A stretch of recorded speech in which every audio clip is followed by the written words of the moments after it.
ezt meg tudnám szokni. Azt hiszem kénytelen leszek elvetetni magam valami milliárdossal, hogy minden este áztathassam magam.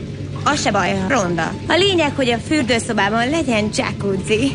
Ó, értem. Én meg majd buborékos ásványvizet öntök a kádba. Erikhez megyek hozzá. Ő legalább nem ronda.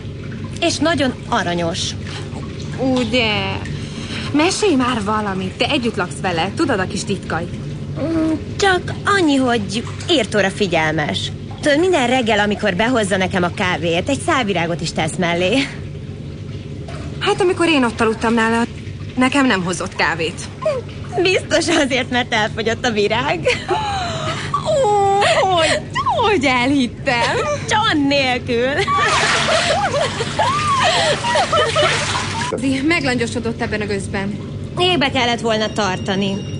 Hoppá, ez az enyém. Elfelejtettem kikapcsolni. Majd hagyj üzenetet. Lehet, hogy az Erikék akarják megkérdezni, hogy nem jöhetnének-e mégis.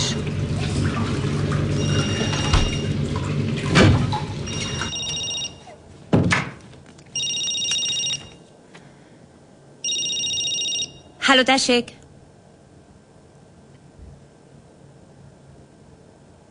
Nagyon sajnálom, de már van biztosításom.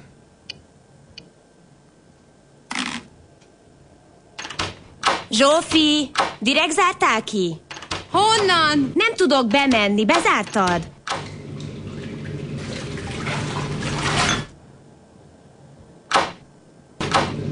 Francba, ez beragad! Te nyomjad, én meg húzom!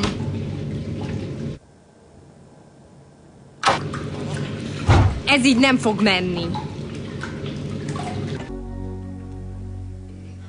Ülj vissza a kádba, nehogy megfáz, elég, hogy én fázom. Fázni nem fázom. Sikerült valamelyiket elérni? Még tart a film, vagy legalábbis egyik sincs bekapcsolva. Figyelj ide, a mindenes polcon szerintem találsz egy telefonkönyvet, keres egy lakatost, vagy valakit, mit tudom én. Claudia nem különösebben értékelni ezt a helyzetet, hogy itt állunk törcsibe. És kinyitni ő se tudná. A fehér polcon keressem?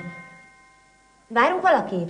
Hát én nem tudok róla, de mindegy, nyisd ki! Lehet, hogy egy lakatos, vagy valami erős ember, és segít nekünk kinyitni az ajtót.